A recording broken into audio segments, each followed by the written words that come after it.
Hello and welcome to another video. I'm Northern Soul Reaper and today I'm going to be reviewing Chapter 6 of Guardian of the Witch.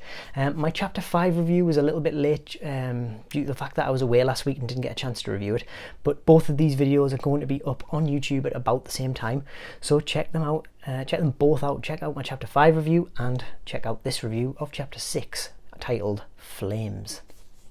Now, this is going to be a bit of a spoilery review again, so if you want to go away and read the chapter and then come back and watch the video and find out my thoughts on this chapter. If you like this kind of video, please consider leaving a like and a comment and subscribing to the channel and ringing the bell. It's the best way to get the videos as and when they come out. So, Chapter 6 of Guardian of the Witch. I was a little bit down on the last chapter because I felt like there was a lot of exposition in between the fights. Not that it's a bad thing to get some talking in between fights, because like I said, 20 pages of just solid fighting would be boring, but I do feel like the series was kind of struggling a little bit with its pacing. I enjoyed this chapter a lot. I enjoyed the last chapter, and combined with this chapter I think they make a really cool pair. It's a really good follow-up to the last chapter. So we join the fight right after Manasfa has shattered the collar around her neck, her inhibitor collar.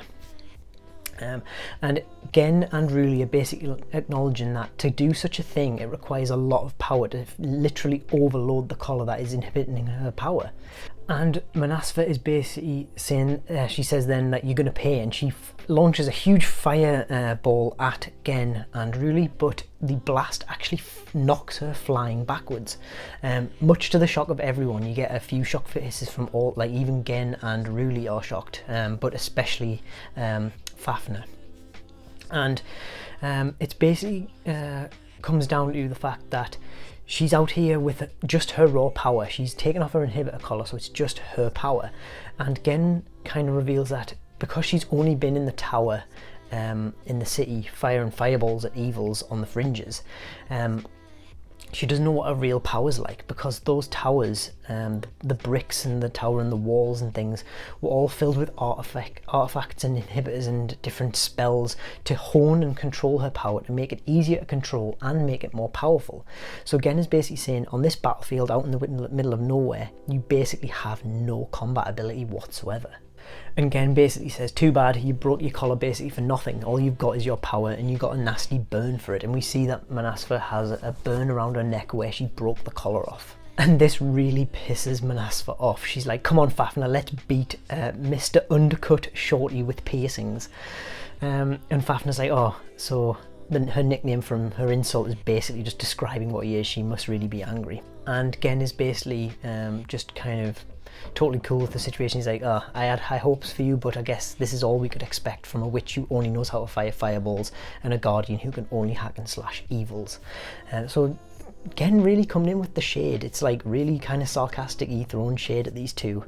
Not very impressed with their combat ability so far, and honestly they haven't done a lot other than Fafnir kind of blocking a few attacks quickly. They haven't done much to show off their power. Gen is basically says to his witch, come on, let's pass our judgment and finish them off. To which Fafnir says to Manasfa, aim for my sword. Give me a flaming sword. He wants to take a page out of Gen and Ruli's book. He says, look, they use their powers to make Gen's fighting style better. Let's do the same. Aim for my sword, give me a flaming sword. Fafnir basically says, we need to work together like those two do. Give me this flaming sword and I'll smack him with it. And she's like, she can't really do anything that fiddly. She's like, I can't do anything that precise with my firepower. And he's like, even if you can't do it, you have to. We just have to do this. So she's like, all right, if that's what you really want. She fires her magic at him and basically sets his butt on fire. and Fafnir says, look, what you doing?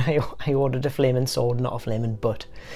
So I do like that even in the middle of this battle, they're still their regular arguing pair. She says, I warned you that I don't have pinpoint control like what you want. And he says, okay, give it one more try. And again, she sets his hair on fire, and she's like, look, you've got flaming floof, flaming hair.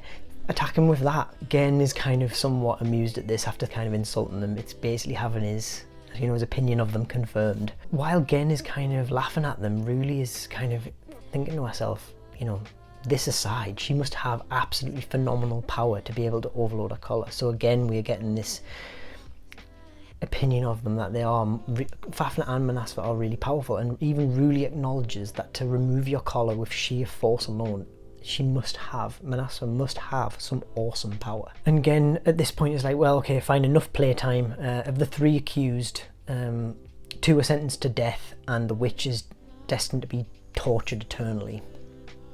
And again, he gets this augmented blade of steel from Ruli and gets ready to attack. Fafnir realises the severity of the situation, and he basically says, all right, Manasfa, just aim for me. And she's like, what? He's like, well, we hit each other's guts, right? It should be easy enough for you to just attack me. I'm a big enough target. Give it everything you've got, just aim for me. And Manasfa is obviously kind of like, really, are you sure about this? And he's like, look, it'll be fine. We don't have time. Gen is literally sprinting at them. He's like, we don't have time to think about it, just do it. So Manasfa gets ready to aim at Fafnir in the middle of this battle. And she's like, all right, you asked for it. And in the next panel, there's a huge explosion, and Gen kind of stops in his tracks. And he's like, oh, she's just burned our guardian to a crisp. Oh, okay, well, that's one executed by burning at the stake, I guess. But as the flames subside, Fafnir goes in for the attack towards Gen. And we see like some spiraling flames as Fafnir kind of launches himself with his dual stance as he uses his sword and the sheath coming at Gen. And we kind of see that he basically blocked the blast's shockwave, and then he used it to propel himself upwards over the top, and he's basically flying towards Gen. And Gen is saying if he missed the timing on that by like a second, he would have basically just gone up in flames. This is some awesome power. On the last page of the chapter, Fafnir has launched himself at Gen and seemingly stabbed him or hit him with the flaming sword and sheath, and he's like, this is what I meant by a flaming sword, moron. And you just get this awesome panel of Fafnir just launching himself at Gen. It looks like he's hit the mark as well. And that's where the chapter ends. Like I said at the beginning, I really enjoyed this chapter. We still got a lot of kind of explanations in the middle, but some really cool things came out of it. So we find out that as well as the inhibitor collar around the witch's neck, which Manasfa broke, witches in their hometowns are augmented by the artifacts and spells placed on the buildings. So their power is fortified, augmented, and made easier to control by the state in the witch tower where Manasfa was residing. So we get kind of a bit more information on how they control the witches. So without that control, Manasfa, for all she has this raw power, she has a lot of work to do, because she can't just rely on what she thought was her own power. Because all along, when she was firing these attacks off from over the walls, she was being helped by the artifacts that were in place by the state, who were using her as a tool. So I really like that we kind of get that bit of information, and I like the back and forth in the middle of the battle between Fafnir and Manasfa. Bit of lightheartedness in the middle of a kind of do or die fight. Things that are worrying me is Nata's condition is basically unconfirmed for the whole chapter. We don't know what happened to her at the end of chapter 5. She was looked to be gravely wounded by Gen and the giant sword of judgment that was summoned by Ruli's Iron Maiden, or Steel Maiden. So really anxious to find out what's happening with her. But I thought this chapter, still in the middle of battle, we're managing to get some exposition, and I didn't feel like there was too much this time around. The pacing felt good, and I think in my earlier video I said that the pacing, I don't know if the series is going to find its kind of stride with the pacing, but I feel like taking together these two, chapter 5 and chapter 6, worked really well together, one after the other. And I really enjoyed this chapter, and I'm again still really enjoying the series. Let me know what you thought of this chapter in the comments below. Leave me a comment what you thought about it, what you liked, what you didn't like. And if you liked this video, please consider giving a like. And if you like this kind of content, please subscribe to the channel. As I said at the start, it's the best way to get the videos as and when they come out, and it's the best way to support me and the channel. Lets me know that you enjoy what I'm doing. Thank you very much for watching. I've been Northern Soul Reaper, and until next time, goodbye.